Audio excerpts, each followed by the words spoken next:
আসসালামু আলাইকুম। আপনারা এখন দেখতে পাচ্ছেন ড্রাগন বাগান, যা আমরা সচরাচর অনেকেই বাগানটা চিনি বা ড্রাগন চিনি, কিন্তু আমরা অনেকেই ড্রাগন গাছ কেমন হয় সেটা জানি না। ড্রাগন ফল খেতে অনেক সুস্বাদু, আমরা এটা সবাই জানি, কিন্তু ড্রাগন গাছ কেমন হয় আমরা এটা কখনোই হয়তো অনেকেই দেখি নাই। তাই আজকে আমার এই ভিডিওটা, আশা করি আপনাদের অনেক ভালো লাগবে।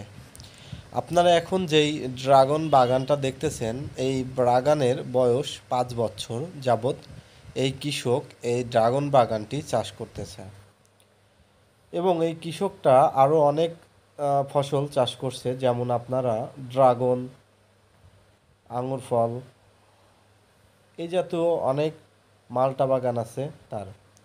তাই আপনারা যারা ড্রাগন বাগান দেখেননি তারা অবশ্যই আমার চ্যানেলটা দেখে আমার চ্যানেলের সাথেই থাকবেন। আশা করি ভালো লাগবে আরও মজার মজার অনেক ভিডিও পাওয়ার জন্য।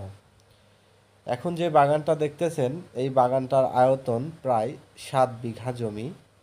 ইনি অনেক বড় মাপের একটি কৃষক। ইনার ড্রাগন বাগান দেখে আমার নিজেরই অনেক ভালো লাগছে। তাই এনার ড্রাগন বাগান দেখার উদ্দেশ্যে আমরা আসছি। এনার ড্রাগন বাগানের ঠিকানা যশোর জেলা চৌগাছা উপজেলা শহরের মধ্যেই এনার বাগানটি। এবং এই যেই বাগানটা দেখছেন, এই বাগানের বয়স 5 বছর। আর আপনারা এখন যেই বাগানটা দেখছেন, এই বাগানটার বয়স মাত্র 2.5 বছর। তাই দুইটা গাছের মধ্যেই অনেকটা পার্থক্য দেখা যায়।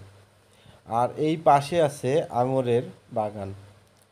তাই আপনারা যদি কখনো যশোর জেলাতে চৌগাছাতে আসেন, তাহলে অবশ্যই ড্রাগন বাগান দেখতে পারবেন। আর এই ড্রাগন বাগানটি দেখার জন্য যশোর জেলা চৌগাছা উপজেলার পাশাপাশি উপজেলা শহরের পাশে এই বাগানটি স্থানিতভাবে। আর আপনারা এখন দেখতে পাচ্ছেন আঙুর ফলের চারা, এবং এখানে আঙুর ফলের চারা বিক্রয়